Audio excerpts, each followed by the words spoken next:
ഇന്ന് പുതിയൊരു ആക്റ്റാണ് പഠിക്കുന്നത്. LLP limited liability partnership act 2008. ഇതിനു മുന്നേ കോൺട്രാക്ട് ആക്റ്റും സെയിൽസ് ഓഫ് ഗുഡ്സ് ആക്റ്റും ഇതിൻ്റെ അകത്ത് വീഡിയോസ് നമ്മൾ ചെയ്തിട്ടുണ്ട്. ഇന്ന് മുതൽ പുതിയൊരു ചാപ്റ്ററാണ് LLP, that means limited liability partnership act 2008. ഇതാണ് നമ്മുടെ topic. LLP means a partnership formed and registered under LLP Act. LLP എന്ന് പറയുന്നത് എന്താണ്? ലിമിറ്റഡ് ലയബിലിറ്റി പാർട്ട്ണർഷിപ്പ് ആണ്.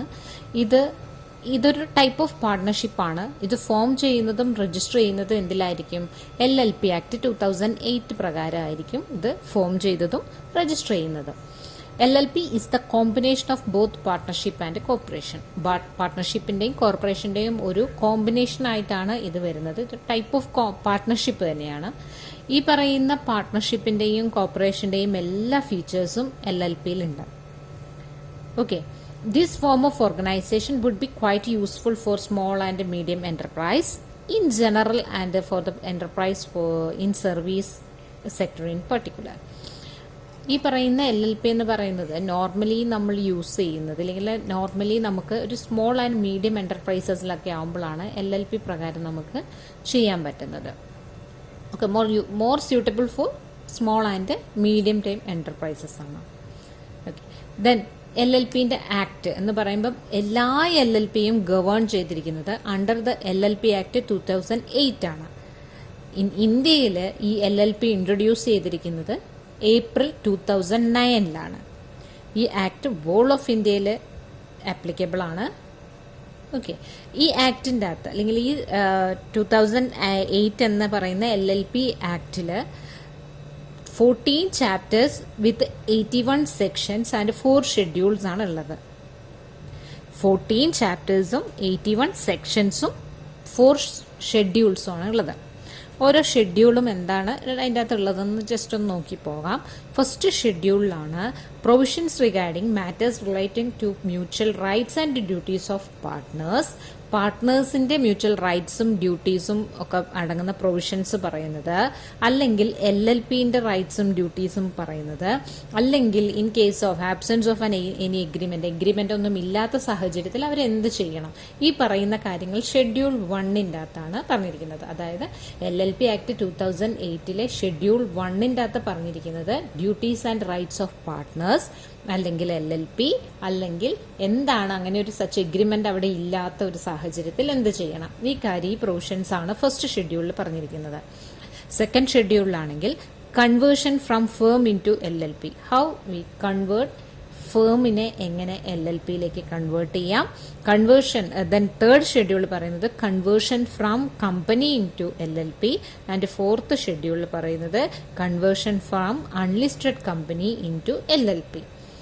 ഇതാണ് LLP എന്ന് പറയുന്നതിൻ്റെ ഒരു കൺസെപ്റ്റ് നമുക്ക് മനസ്സിലാക്കാനുള്ളത്. LLP എന്ന് പറയുന്നത് ഒരു ടൈപ്പ് ഓഫ് പാർട്ട്ണർഷിപ്പ് തന്നെയാണ്. ഇത് ഗവേൺ ചെയ്തിരിക്കുന്നതും ഫോം ചെയ്തിരിക്കുന്നതും ഏത് ആക്ട് പ്രകാരമാണ്? LLP ആക്ട് 2008 പ്രകാരമാണ്. ഇത് പാർട്ട്ണർഷിപ്പിന്റെയും കമ്പനീന്റെയും അല്ലെങ്കിൽ കോർപ്പറേഷന്റേതുമായിട്ടുള്ള എല്ലാ ഫീച്ചേഴ്സും ഈ LLPയിലും അടങ്ങിയിട്ടുണ്ട്. അതാണ് ഇവിടെ പറയുന്നത്. ഓക്കെ, ഇത് ഇന്ത്യയിൽ വന്നത് 2009 വോൾ ഓഫ് ഇന്ത്യയിൽ ഇത് ആപ്ലിക്കബിൾ ആണ്. ഇതൊരു hybrid form of company and partnership എന്ന് പറയാം. ഇത്രയാണ് LLPനെ കുറിച്ച് ജസ്റ്റ് നമുക്കൊരു കൺസെപ്റ്റ് നമുക്ക് മനസ്സിലാക്കേണ്ടത്.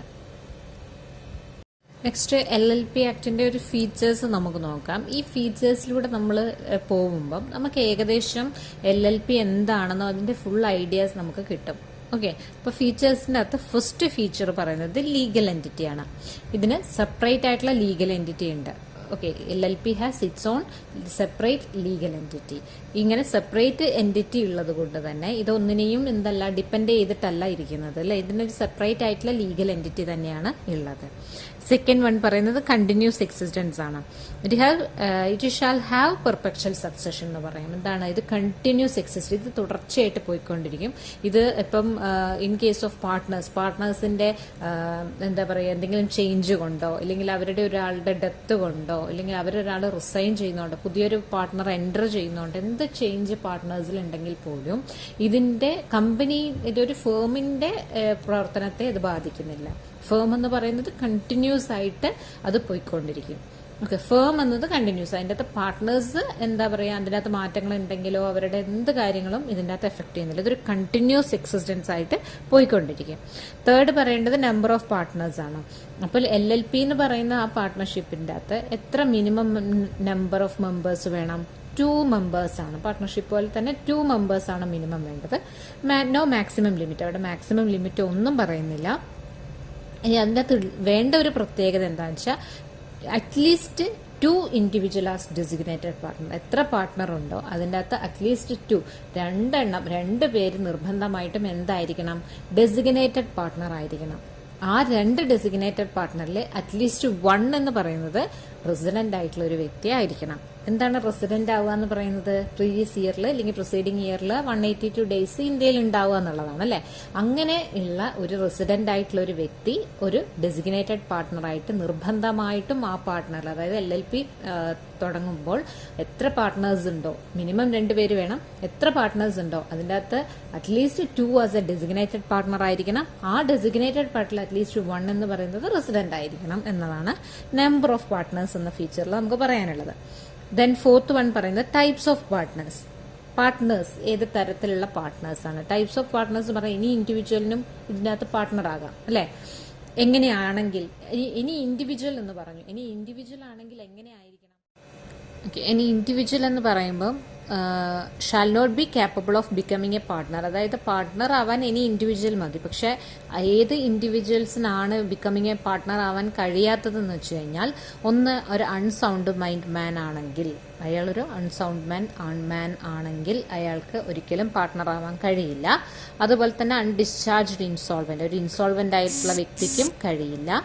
He has applied to be adjudicated as an insolvent or his application is pending. ഒരാൾ അഡ്ജുഡിക്കേറ്റ്, അതായത് ഇൻസോൾവെന്റ് ആവാൻ വേണ്ടിയുള്ള അല്ലെങ്കിൽ സാധ്യതയുള്ളയാൾ, അല്ലെങ്കിൽ അങ്ങനെ അയാൾ ആയിക്കൊണ്ടിരിക്കുന്ന ഒരാളോ അല്ലെങ്കിൽ അതിനുള്ള ആപ്ലിക്കേഷൻ പെൻഡിങ് ആയി കിടക്കുന്ന ഒരാൾക്കോ എന്ത് കഴിയില്ല? ഇതിൻ്റെ അകത്ത് മെമ്പർ ആവാൻ വേണ്ടി സാധിക്കില്ല. ഇനി ഇൻഡിവിജ്വൽ അല്ലെങ്കിൽ ബോഡി കോർപ്പറേറ്റ് ആണ്. ഓക്കെ, ഇൻഡിവിജ്വൽ എന്നുള്ളത് ഞാൻ പറഞ്ഞു. ഇനി ഇൻഡിവിജ്വൽ എന്ന് പറയുമ്പോൾ അതിൻ്റെ അകത്ത് എങ്ങനെയുള്ള ഇൻഡിവിജ്വലിന് മാത്രമാണ് മെമ്പർ ആവാൻ കഴിയാത്തതെന്നും പറഞ്ഞു. ഇനി ഇൻഡിവിജ്വൽ ആൻഡ് ബോഡി കോർപ്പറേറ്റ് ആണ്. ബോഡി കോർപ്പറേറ്റിനും നമുക്ക് മെമ്പർ ആവാൻ കഴിയും. അതിൻ്റെ അകത്ത് പറയുന്നത് എന്താണ്? An LLP registered under the act. Any LLP, ഏതൊരു LLP ആയിക്കോട്ടെ, ഈ ആക്ട് പ്രകാരം രജിസ്റ്റർ ചെയ്തിട്ടുള്ള എല്ലാ LLPയും എന്താകാം? ഈ പറയുന്ന LLPയിലെ മെമ്പർ ആകാം. An LLP incorporated outside India, ഏതൊരു LLPയും ഇൻകോർപ്പറേറ്റഡ് ഔട്ട്സൈഡ് ഇന്ത്യയിലാണെങ്കിൽ പോലും LLPയിൽ മെമ്പർ ആകാൻ കഴിയും.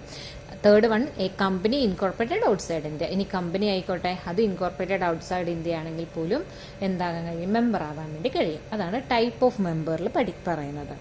ഇനി ഫിഫ്ത്ത് ഫീച്ചർ പറയുന്നത് rights and duties of partner. ഈ പറയുന്ന LLPയിലെ പാർട്ട്നേഴ്സിന്റെ റൈറ്റ്സും ഡ്യൂട്ടീസും എങ്ങനെയായിരിക്കും?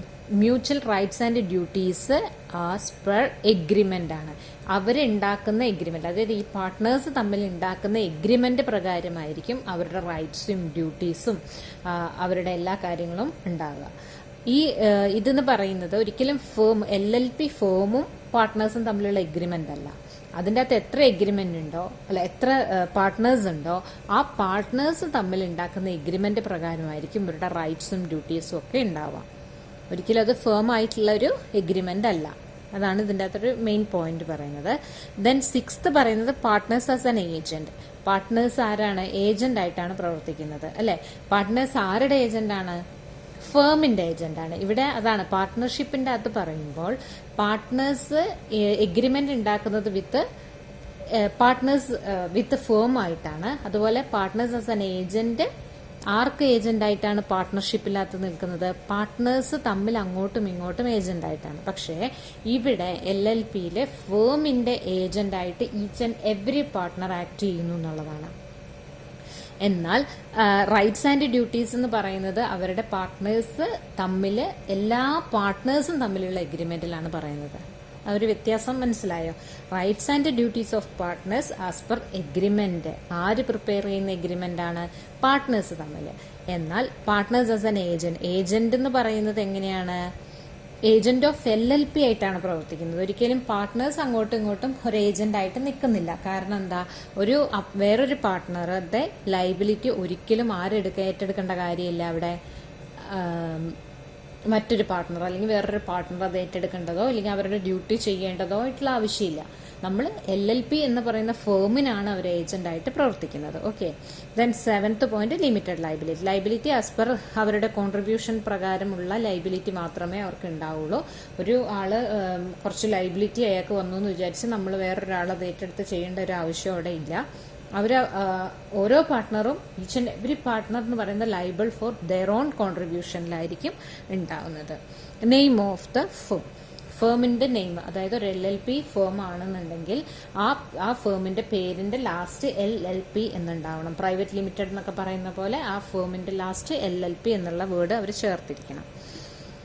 Then financial disclosure. എല്ലാ കമ്പനിയും ഇതുപോലെ തന്നെ ഫൈനാൻഷ്യൽ ഇയർ എൻഡിൽ നമ്മൾ എല്ലാ ഫിനാൻഷ്യൽ ഡോക്യുമെന്റ്സ് അല്ലെങ്കിൽ എല്ലാ ഫിനാൻഷ്യൽ ഡിസ്ക്ലോഷറും നമ്മൾ സബ്മിറ്റ് ചെയ്യണം. Then winding up. Winding up 2 തരത്തിൽ ചെയ്യാം. വോളണ്ടറി വൈൻഡ് അപ്പ് ചെയ്യാം. സ്വമേധയാ അവർക്ക് വൈൻഡ് അപ്പ് ചെയ്യാം, അല്ലെങ്കിൽ ബൈ ദ ട്രിബ്യൂണലിന്റെ ഓർഡർ പ്രകാരവും വൈൻഡിങ് അപ്പ് നടക്കുന്നുള്ളതാണ്. ഇപ്പൊ LLPയുടെ ഏകദേശം എല്ലാ പോർഷൻസും നമ്മൾ കവർ ചെയ്തു പോയില്ലേ. അതിന്റെ വൈൻഡിങ് അപ്പ് കാര്യങ്ങൾ വരെ നമുക്ക് ഏകദേശം ഒരു ഐഡിയ നമുക്ക് കിട്ടിയിട്ടുണ്ടാവും. ഓക്കെ. അപ്പൊ ഇതാണ് ഫീച്ചേഴ്സിൽ ഇത്രയും കാര്യങ്ങൾ ഉൾപ്പെടുത്തിയിട്ടുണ്ട്. അടുത്തത് നമ്മൾ ഇതിൽ നോക്കുന്നത് ഡെസിഗ്നേറ്റഡ് പാർട്ട്ണർ എന്താണ്. ഡെസിഗ്നേറ്റഡ് പാർട്ട്ണർ എന്ന് പറയുമ്പോൾ ഞാൻ നേരത്തെ നമ്പർ ഓഫ് മെമ്പേഴ്സ് എന്നുള്ള ഒരു പോർഷനിൽ ഞാൻ പറഞ്ഞിരുന്നു. മിനിമം 2 മെമ്പേഴ്സ് വേണം. അതിന്റെ മേലേക്ക് എത്ര വേണമെങ്കിലും ആകാം, പക്ഷെ at least 2 as a designated partner ആയിരിക്കണം അല്ലെ. ഈ ഡെസിഗ്നേറ്റഡ് പാർട്ട്ണർ എന്ന് പറയുമ്പോൾ അറ്റ്ലീസ്റ്റ് 2 ഡെസിഗ്നേറ്റഡ് പാർട്ട്ണർ ആകണം. അതിന്റെ അകത്ത് ഒരാൾ എന്തായിരിക്കണം, പ്രസിഡന്റ് ആയിരിക്കണം. പ്രസിഡന്റ് എന്ന് പറഞ്ഞാൽ 182 ഡേയ്സ് പ്രീവിയസ് ഇയറിൽ ഉണ്ടാവുക എന്നുള്ളതാണ്. അതുണ്ടാവുക. ദെൻ ഇത് എന്ന് പറയുന്നത് ഡെസിഗ്നേറ്റഡ്, ഇപ്പം ഒരു ബോഡി കോർപ്പറേറ്റ് മാത്രമുള്ള ഒരു LLP ആണെങ്കിൽ ആ ബോഡി കോർപ്പറേറ്റിന് ഓരോ നോമിനി ഉണ്ടാവും. ആ നോമിനീസിനെ നമ്മൾ എന്തായിട്ട് കണക്കാക്കും, ഡെസിഗ്നേറ്റഡ് പാർട്ട്ണറായിട്ട് കണക്കാക്കും. ഓക്കെ. അതുപോലെ ഇവിടെ നമുക്ക് പറയാനുള്ളത്, ഈ ഡെസിഗ്നേറ്റഡ് പാർട്ട്ണർ ആവുക എന്ന് പറയുമ്പം അതെങ്ങനെയാണ് ഡെസിഗ്നേറ്റഡ് പാർട്ട്ണർ ആവുന്നത്? ഡെസിഗ്നേറ്റഡ് പാർട്ട്ണർ ആവുന്നത് if the incorporation document specifies, incorporation document specify ചെയ്യാണ് who are to be the designated partner. ഇവരാണ് ഈ കമ്പനിയുടെ അല്ലെങ്കിൽ ഈ ഫേമിന്റെ ഡെസിഗ്നേറ്റഡ് പാർട്ട്ണർ എന്ന് ഇൻകോർപ്പറേഷൻ ഡോക്യുമെന്റിൽ സ്പെസിഫൈ ചെയ്തിട്ടുണ്ടെങ്കിൽ അവരെയാണ് നമ്മൾ ഡെസിഗ്നേറ്റഡ് പാർട്ട്ണർ എന്ന് പറയുന്നത്. Second, if the incorporation document states that each of the partners from time to time to be LLP is to be designated partner. അല്ലെങ്കിൽ ഇൻകോർപ്പറേഷൻ ഡോക്യുമെന്റിൽ പറയുകയാണ് ടൈം ടു ടൈമിലേക്ക് പാർട്ട്നേഴ്സ് മാറി മാറി ഡെസിഗ്നേറ്റഡ് പാർട്ട്ണറായിട്ട് ആക്ട് ചെയ്യുന്നു എന്ന് പറയുകയാണെങ്കിൽ അവിടെ ഈച്ച് ആൻഡ് എവറി പാർട്ട്ണറും ആരാണ്, ഡെസിഗ്നേറ്റഡ് പാർട്ട്ണർ ആയിരിക്കും. ടൈം ടു ടൈമിലേക്ക് വെച്ച് അവർ മാറുന്നുള്ളത്. Then third പറയുന്നത് any partner may become or cease to be designated partner in accordance with the LLP agreement. LLP agreement പ്രകാരം ആർക്ക് വേണമെങ്കിലും ഡെസിഗ്നേറ്റഡ് പാർട്ണർ ആവുകയും അവർക്ക് അതിൽ നിന്ന് പിന്മാറുകയും ചെയ്യാം എന്നുള്ളതാണ് പറയുന്നത്. അപ്പൊ ഇതാണ് ഡെസിഗ്നേറ്റഡ് പാർട്ണർ എന്ന് പറയുന്നത്. ഡെസിഗ്നേറ്റഡ് പാർട്ണറായിട്ട് അറ്റ്ലീസ്റ്റ് 2 മെമ്പേഴ്സ് അതിൻ്റെ അകത്ത് ഉണ്ടായിരിക്കണം. ഇൻകോർപ്പറേഷൻ ഡോക്യുമെന്റിൽ ഇവരാണെന്ന് സ്പെസിഫൈ ചെയ്ത് കഴിഞ്ഞാൽ അവരാണ് ഡെസിഗ്നേറ്റഡ് പാർട്ണർ. ഓക്കെ. എന്താണോ എഗ്രിമെന്റിൽ അല്ലെങ്കിൽ ഇൻകോർപ്പറേഷൻ ഡോക്യുമെന്റിൽ സ്പെസിഫൈ ചെയ്തിരിക്കുന്നത് ഡെസിഗ്നേറ്റഡ് പാർട്ട്ണറിനെ കുറിച്ച്, അതാണ് അവിടെ പറയുന്ന റൂള്. അറ്റ്ലീസ്റ്റ് 2 മെമ്പേഴ്സ് ഉണ്ടായിരിക്കണം എന്നുള്ളതാണ്. ഇനി ഇതിന്റെ അകത്ത് ഫയലിംഗ് ചെയ്യേണ്ട കുറച്ച് റിക്വയർമെന്റ്, ഇവരുടെ റിക്വയർമെന്റ് ഫയലിംഗ് എന്തൊക്കെയാണെന്ന് നോക്കാം. ഫസ്റ്റ് വൺ പറയുന്നത് an individual shall give his consent to become a designated partner in Form 9. Form 9 നമ്മൾ ഒരു individual shall give his consent, അയാളുടെ കൺസെന്റ് കൊടുക്കുകയാണ്, ഞാൻ ഡെസിഗ്നേറ്റഡ് പാർട്ട്ണർ ആവാൻ പോകുന്നു ഇല്ലെങ്കിൽ ഞാൻ അതിന് താല്പര്യപ്പെടുന്നു എന്നുള്ളൊരു കൺസെന്റ് ഫോം നമ്പർ 9 കൊടുക്കുക. സെക്കൻഡ് പറയുന്നത് particulars of an individual who has given his consent to act as a designated partner shall be filed. Form number 4ന്റെ അകത്ത് പറയുന്നത് ആരാണോ ഡെസിഗ്നേറ്റഡ് പാർട്ട്ണർ ആവാൻ താല്പര്യപ്പെടുന്നത് അയാളുടെ പെർട്ടിക്കുലേഴ്സും കാര്യങ്ങളും ഒക്കെ ഉൾപ്പെടുന്നത് ഫോം നമ്പർ 4ലാണ്. ദെൻ ഫോം നമ്പർ 2 പറയുന്നുണ്ട് individual who has given to act as a partner or a designated partner shall give the consent form number 2 along with fee. Form number 2ന്റെ with ഫീയോടുകൂടി ഒരു വ്യക്തിക്ക്, ഒരു ഇൻഡിവിജ്വലിന് ഹു ഹാസ് കൺസെന്റ് ടു, അല്ലെങ്കിൽ അയാളുടെ താല്പര്യം എങ്ങനെയാണ്, പാർട്ട്ണർ അല്ലെങ്കിൽ ഡെസിഗ്നേറ്റഡ് പാർട്ട്ണർ ആവാനുള്ള കൺസെന്റ് അയാൾക്ക് അറിയിക്കാം എന്നുള്ളതാണ് അവിടെ പറയുന്നത്. ഇനി നെക്സ്റ്റ് നമ്മൾ ഡിസ്ക്വാളിഫിക്കേഷൻ ഓഫ് ഡെസിഗ്നേറ്റഡ് പാർട്ട്ണർ ആണ് നോക്കുന്നത്. Designated പാർട്ട്ണറിന്റെ disqualification. ഓക്കെ, അത് ഒന്നാമത്തെ സാഹചര്യം എന്ന് പറയുന്നത് അയാള് പ്രീസീഡിങ് ഒരു 5 yearsൽ എപ്പോഴെങ്കിലും ഇൻസോൾവെന്റ് ആയിട്ട് പ്രഖ്യാപിച്ചിട്ടുണ്ട്, അയാൾ ഒരു ഇൻസോൾവെന്റ് ആയിട്ട് നിലനിന്നിരുന്നെങ്കിൽ അയാൾക്ക് എന്താവാൻ പറ്റില്ല, ഡെസിഗ്നേറ്റഡ് പാർട്ട്ണർ ആവാൻ കഴിയില്ല കഴിഞ്ഞ ഒരു 5 വർഷത്തിനുള്ളിൽ. അതുപോലെ തന്നെ കഴിഞ്ഞൊരു 5 വർഷത്തിനുള്ളിൽ എപ്പോഴെങ്കിലും അയാൾ ക്രെഡിറ്റേഴ്സിന് പേയ്മെന്റ് കൊടുക്കാതിരിക്കുകയോ അല്ലെങ്കിൽ അതിനുള്ള കോമ്പൻസേഷൻ പേ ചെയ്യുകയോ ചെയ്തിട്ടുണ്ടെങ്കിൽ, ഇനി അതും അല്ലെങ്കിൽ മൂന്നാമത്തെ കേസ് പറയുന്നത് കോർട്ട് ഇനി എന്തെങ്കിലും ഒരു ഒഫൻസ് അയാൾ ചെയ്തതിന്റെ പുറത്ത് ഒരു 6 monthsൽ കുറയാത്ത ഇംപ്രിസൺമെന്റ് അയാൾ അനുഭവിച്ചിട്ടുണ്ടെങ്കിൽ അതിന് അയാൾ എന്താ പറയുക, അങ്ങനെ ഒരു കാര്യം അയാൾക്ക് പറ്റിയിട്ടുണ്ടെങ്കിൽ അയാൾ എന്തല്ല, ഈ പറയുന്ന ഡെസിഗ്നേറ്റഡ് പാർട്ട്ണർ ആവാൻ ഡിസ്ക്വാളിഫൈഡ് ആകും. അതുപോലെ ഫോർത്ത് പറയുന്നത് മറ്റെന്തെങ്കിലും തരം സെക്ഷൻ 30 ഒക്കെ പ്രകാരം ഇൻവോൾവ് ചെയ്തിരിക്കുന്ന ഏതെങ്കിലും ഒഫൻസിൽ അയാൾ കോർട്ട് ശിക്ഷിച്ചിട്ടുണ്ടെന്നുണ്ടെങ്കിൽ അയാൾക്ക് ഡെസിഗ്നേറ്റഡ് പാർട്ട്ണർ എന്ന അതിലേക്ക് പോകാൻ വേണ്ടി അയാൾ ഡിസ്ക്വാളിഫൈഡ് ആയിട്ട് മാറും എന്നുള്ളതാണ്. ഓക്കെ, ദെൻ ലൈബിലിറ്റീസ് നോക്കാം. ഡെസിഗ്നേറ്റഡ് പാർട്ട്ണറിന്റെ ലൈബിലിറ്റി എന്ന് പറയുന്നത് എപ്പോഴും അവരുടെ ഇൻഡിവിജ്വൽ കോൺട്രിബ്യൂഷൻ എത്രയാണോ അതിൻ്റെ അകത്ത് ഉൾപ്പെടുന്നത് മാത്രമായിരിക്കും അയാളുടെ ലൈബിലിറ്റി എന്ന് പറയുന്നത്. ഇനിയുണ്ട് ഇയാൾ ചെയ്യേണ്ട റെസ്പോൺസിബിലിറ്റി എന്ന് പറയുന്നത് എന്താണ്, അവരുടെ എഗ്രിമെന്റിൽ പറഞ്ഞിട്ടുള്ള ഡ്യൂട്ടീസ് ആൻഡ് മാറ്റേഴ്സ് അയാൾ ചെയ്യുക എന്നുള്ളതാണ്. അത് നല്ല വൃത്തിക്ക് ചെയ്യുക എന്നുള്ളതാണ് അവരുടെ ഓരോ ഡെസിഗ്നേറ്റഡ് പാർട്ട്ണറിന്റെയും ഡ്യൂട്ടി എന്ന് പറയുന്നത്. ഈ ഡ്യൂട്ടിയിൽ എന്തെങ്കിലും ഒരു തെറ്റ് വരുത്തുകയാണെങ്കിൽ അതിനുള്ള ലൈബിലിറ്റി അയാൾ ആസ് പെർ എഗ്രിമെന്റ് പ്രകാരം തന്നെ അയാൾ ചെയ്യേണ്ടി വരും. ഇനി അതല്ല, ഇനി എന്താ പറയുക, എന്തെങ്കിലും ഒരു ആക്ടിന് കോൺട്രാവെൻഷൻ ഇവർ വരുത്തിയിട്ടുണ്ടെന്നുണ്ടെങ്കിൽ എന്ത് പെനാൽറ്റിയാണോ എഗ്രിമെന്റ് അല്ലെങ്കിൽ എന്ത് പെനാൽറ്റിയാണോ ആക്ട് പറയുന്നത് ആ ആക്ടിനുള്ള ലൈബിലിറ്റി ആർക്കുണ്ടാവും, ഓരോ ഇൻഡിവിജ്വൽ പാർട്ട്ണറിനും ഉണ്ടാവും എന്നുള്ളതാണ്. ഇൻഡിവിജ്വൽ പാർട്ട്ണർ എന്നല്ല, ഡെസിഗ്നേറ്റഡ് പാർട്ട്ണർ. ഡെസിഗ്നേറ്റഡ് പാർട്ട്ണർ എന്ന നിലയ്ക്ക് അയാൾ ചെയ്യേണ്ട കുറേ റെസ്പോൺസിബിലിറ്റീസും ഡ്യൂട്ടീസും ഉണ്ടാവും. അത് തെറ്റിക്കുന്ന പക്ഷവും അല്ലെങ്കിൽ ആക്ടിന് എന്തെങ്കിലും എതിരെ പ്രവർത്തിക്കുന്നത് കൊണ്ടും അയാൾക്ക് എന്തായിരിക്കും, എന്താണോ അയാളുടെ ലൈബിലിറ്റി അത് അയാൾ പേ ചെയ്യേണ്ടി വരും എന്നുള്ളതാണ്. ദെൻ വേക്കൻസി വരുന്നത് ഒരു LLP ഫേം സ്റ്റാർട്ട് ചെയ്ത് വിത്തിൻ 30 days ഡെസിഗ്നേറ്റഡ് പാർട്ട്ണറിനെ തീരുമാനിക്കണം. ഇനി ഇൻ കേസ് അതിന്റെ ഇടയിൽ വെച്ചൊരു വേക്കൻസിയാണ് വരുന്നതെങ്കിൽ അതും വിത്തിൻ 30 days തന്നെ അത് വേക്കൻസി ഫില്ല് ചെയ്യണം. If no designated partner is appointed or if at any time there is only one designated partner, each partner shall be deemed to be a designated. എന്താണ്, ഓരോ പാർട്ട്ണറും deemed to be a registered designated partner ആയിട്ട് അവിടെ നിൽക്കുന്നതാണ് പറയുന്നത്. Next punishment ആണ്.